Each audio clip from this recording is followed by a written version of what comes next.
Welcome to TalkNorth.com. Thanks to our longtime producer, Brandon Morton. Please download before you listen. If you'd like to advertise with us, you can reach us at talknorthpodcast@gmail.com. And please follow us on Twitter at TalkNorthPod.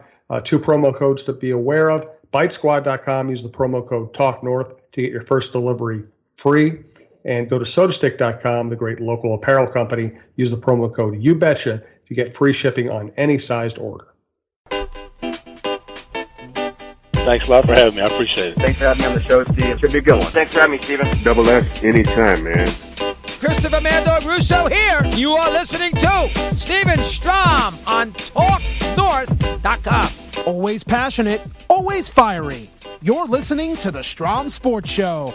Take it away, Steven. And I'm going to be very fiery today. As I waited, and I did this because I wanted to make it as close as possible to the Twins game. I waited till Saturday night. I'm 21 years old, okay? It's a Saturday night. And I'm going out after this, but still. I waited because I thought and I believed that this Twins team was different. They were not. They lose game one, they lose game two, and now we're here. Before we get into it, big thanks to my producer, Brandon Morton. This is the Strom Sports Show, episode 67. Matt Augusta, Jim Suhan, if you want to advertise with us, visit TalkNorth.com. We've got Steve Torre from SiriusXM today. He will talk about the dreaded series right now between the Yanks and the Twins. We'll also get into a little Stefon Diggs, my Whiners and Shiners of the Football Weekend Hicks picks. Okay, let's not waste any time here. Same old Twins. Once again, I don't care about their home runs, their 101 wins, all that out the window. It's the same damn story with every damn team in this state. It doesn't matter who they have. It doesn't matter who coaches them. It doesn't matter where they play. Every big moment that any Minnesota team related gets in a big spot, other than the Minnesota Lynx, damn it, they crumble. They completely fold. And this was another opportunity, another game, another series to rewrite the statistics, the history that everyone rips the Twins, and they can't do it. They're up 2-0. And they make it Arise playing at 80%, shouldn't be playing. Jonathan Scope should be playing. And Torres hits rips a double down the left field side. And the game is completely turned 3-2 Yankees. They don't look back. Every opportunity that any team in the damn state has an opportunity to do or to overcome, they don't. None of them have guts. The adversity hits, they crumble. They hide. They go in their cocoon. And I'm not going to waste my breath anymore because, to be quite honest with you guys, I'm sick of it. I'm sick of it. You're sick of it. I hope that everyone around the state of Minnesota is sick of it, because I sure as hell am. Because I'm 21 years old, and I'm too young to be talking like this. There are 70-year-olds that are listening to 60-year-olds. They've been through a lot more than me. But I'll tell you one thing. At 21 years old, I'm sick of it. And people are going to tell me, oh, just stop being a fan of them. That's not realistic. Okay? If it was that easy, I'd probably do it. But this is an emotional attachment. These are teams that'll be with me forever. And this was another instance where it doesn't matter who's on the team. It doesn't matter any of that. Anything that matters in terms of records. Twins lose 16 out of 18 eventually. Logically speaking, something's got to give. But when it comes to Minnesota, there's no logic. You've come to expect the expected, not the unexpected, because the unexpected would be if they won a game. You expect the expected. And are we really surprised? Are we really surprised the Yankees are going to sweep the Twins? Because that's what's going to happen here. Rocco Baldelli, I don't even want to get into it. He did a horrible job in Game 1. An absolutely horrible job. To go to Zach Little in that spot, I mean, this is a best of 5, damn it. Rocco, you go to your best bullpen available. If it was up to me after this game went, I would have ordered Rizzi in the 4th inning. Just because you don't know when the next time you're going to get back there. If you start planning your pitchers for Monday, you already lost. You already lost. And did we really expect Randy Dubnyk? It's a great story. He's an Uber driver. It's a great story. But think about that. This guy was an Uber driver last year, and he's starting Game 2 of the ALDS against the New York Yankees at Yankee Stadium. Only Minnesota would do that. And how many of these stories usually end up well? They don't. That's the honest answer. Monet Davis in the Little League World Series, great. She's a girl pitcher and she's striking guys out. As soon as she gets to the biggest game, look what happens. She gets lit up. Same thing in this. It's a great story until he actually faces great competition. The Detroit Tigers and the Kansas City Royals, they had historically bad years. So I don't want to hear anything else about this bullpen. And the Twins had an opportunity at the trade deadline to go out and get guys, and they didn't. They thought they were too good. I didn't want Madison Bumgarner. I didn't want Marcus Stroman. I wanted Sam Dyson and Sergio Romo, and we saw Romo for the first time tonight. It was an 8-2 game, so it didn't even matter. What's it going to be, man? We know what it's going to be. They're already answered. And until some team in this state proves otherwise, this is a laughing stock of a sports town. I'm sorry, it is. I walk around with my Joe Mauer jersey. They don't even give me crap anymore. They just laugh. They feel bad. They're like, oh my gosh, the Twins. Ha! You guys had a cute season. You guys had your 101 win season with 307 home runs. That's cute. Tell me what happens when you get to the playoffs. And you know what? They're right. They don't have the it factor. You're listening to a hopeless, hopeless soul that knows that I ain't going to see a championship anytime soon. And I didn't expect the Twins to get to a World Series, but damn it, I expected them to put up a fight. And they're not even doing that. Now let me segue to this. And it has been the topic of the week with the Minnesota Vikings. And there's not, and I've always had to give credit to the Vikings when it comes to drama and rumors. And you see the stuff with Jalen Ramsey, you see the stuff with Antonio Brown. And I've always had an appreciation for how Zimmer and Spielman have ran their organization. You never really hear of stuff like this outside of Adrian Peterson a few years ago. It's been a pretty clean, smooth franchise in terms of contract negotiations and off-the-field issues. And this week, obviously, we hear the news about Stefon Diggs. If you follow him on Twitter, he's very active on social media. He's constantly tweeting out eye emojis, different emojis to describe, I don't know, the way he's feeling maybe, and I think Viking fans get a little cuckoo about it, and they get all they get all bent over over these emojis.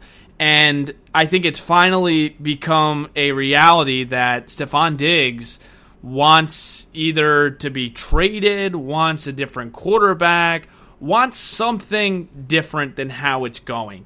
And here's the thing about this whole Stefon Diggs drama that's been kind of brewing these first 4 weeks of the season, because you haven't really heard him ever say anything in the last few years, and Diggs has been the constant, professional, and he's never complained about certain catches and yards, and he's always been a team player that way. I can't say anything negative in that way over the last few years about Stefon Diggs. Now this year it's a little different. He's been complaining. He's had obviously the press conference this week, and someone, I think it was Courtney Cronix from Score North, might have asked him, are these trade rumors true? And he said all rumors are somewhat true, or something along the lines of that, basically saying, look, if you ask someone if they want to be traded and the answer isn't straight up no, if it's maybe, or if then it's yes. Then it's yes. I mean, it's very simple. If you don't want to get traded, you'll say no. If you haven't went to your agent and said you want to be traded, then you'd say no. Any other answer, you have to suspect that there is truth to all of the rumors that are going on. Now, before we sit and we rip Stefon Diggs, I just want to take a deeper look inside why he might be feeling this way. Now, I think this is noticeable on every front, that Stefon Diggs and even Adam Thielen, they don't relate, they don't vibe, or they don't really mesh with Cousins' game style or personality. That's been apparent. Last year, Adam Thielen and Kirk Cousins on the sideline of the Bears game yelling at each other. There's been multiple instances where you see the frustration on the two receivers. Now, I wanted to really, like I said, take a deep look inside of why this is maybe happening, because you look at the past couple quarterbacks with the Vikings. Bradford, they didn't have a lot of issues with, and we're just talking wide receiver-wise. Bradford, they didn't have any issues with. Teddy Bridgewater, they didn't have any issues with. And Case Keenum, I felt like they really connected with Keenum. Now, this is why. And this is my take on it. Stefon Diggs is a 5th-round pick.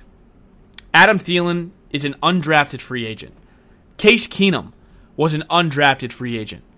These guys had to take a similar path to stardom in the NFL. And Case Keenum isn't having as good of a year, obviously, but he was a star in Minnesota in 2017. Let's just be honest. 13-3 was a sleeper MVP candidate. He rose into a star. To get to that point, these guys needed to basically prove themselves multiple time and time again. bigger than a lot of these first and second round picks because obviously you don't have a lot of leeway when you're a later round pick. Stefon Diggs, 5th round. Adam Thielen, undrafted. Case Keenum, undrafted. These guys got along really well because they took similar paths to the NFL, because they have the same kind of work ethic. They have the same kind of chip on their shoulder that no one really believed in them but themselves. And I think that's a lot of the reason why it was such a magical season that year, is because these three got along so well, and these guys weren't supposed to be in this position. Stefon Diggs isn't supposed to be a number 1 wide receiver. Adam Thielen wasn't supposed to be on a Minnesota Vikings roster. Case Keenum was undrafted and never even fathomed dreaming of being one day an MVP candidate, 13-3, and leading a team to the NFC Championship. These were dreams that no one ever believed they could achieve, but they did. And I think that's where there's a disconnect. I think that's where Thielen and Diggs don't vibe with Kirk Cousins as much. I think Cousins' personality is the complete polar opposite of Case Keenum. Case Keenum commands a huddle. Case Keenum has an innate ability to lead. He knows how to win in these circumstances, the circumstances that surround him with talent with the Vikings. Obviously, you look around in Washington, he struggled in Denver. But you look at Keenum versus Cousins, I mean, Keenum, you have to agree that Cousins has a better team around him than Case Keenum did. Let's just be honest. You look at the weapons. Case Keenum didn't have Dalvin Cook the entire year. Case Keenum didn't have Stefon Diggs and Adam Thielen in year 4 and 5 of their career. I mean, obviously, they get better as they go on. There was a lot of missing pieces with Case Keenum that he was able just to fill up.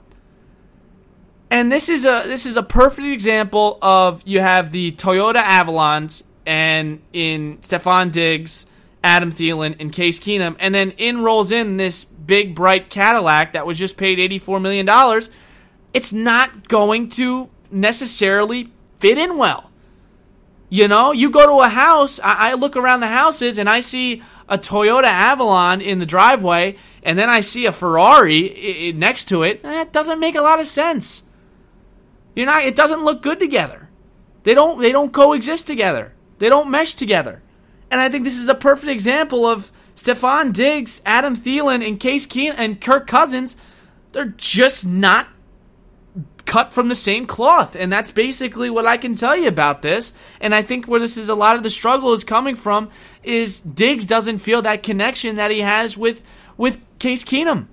I think when you're down 7 late in a game, I'm picking Case Keenum over Kirk Cousins, and that's just off reputation. Case Keenum wins games. He won 13 games for the Vikings. Case Keenum will make a throw, and he doesn't really care if it's an interception. He's going to go for a win. He's not going to throw away the ball in the playoffs against Green Bay in the back of the end zone on 4th down. That's not how Case Keenum rolls. Diggs, Thielen, Keenum, these guys had to claw and scratch their way to the top. They've had to prove to others time and time again. And I know Kirk Cousins is a 4th round pick, but he was paid $84 million for never winning a playoff game. Adam Thielen had to break records. He had to break Randy Moss's record to get signed to a bigger deal. Stefon Diggs, same kind of concept. Didn't break any records, but put up numbers that were so consistent, rock solid, never complained. Worked his tail off. Got paid. Kirk Cousins, $84 million to never win a playoff game? Don't think that doesn't affect the way these guys feel about the quarterback. And now he's coming out and he's apologizing to Thielen. Kirk Cousins, the guy's kind of in no man's land right now in this locker room, and I just don't know how he's going to be able to win this back without proving to others that this guy can play and he can perform at a high level against great teams. Because you can talk all the talk you want. This is just a life lesson. There's doers and there's sayers in this world. What is Kirk Cousins as of this? He's a sayer. He apologizes. He says all the right things in the press conference. But when Sunday comes at 1 o'clock, when Sunday comes at 8:20, 8:15, or 4:25, Kirk Cousins is not ready to play. So I think before we look at Stefon Diggs and say, oh man, he's being a baby, he's being a crabby, I think this is no more than just Diggs doesn't really get along with Kirk Cousins. Diggs can't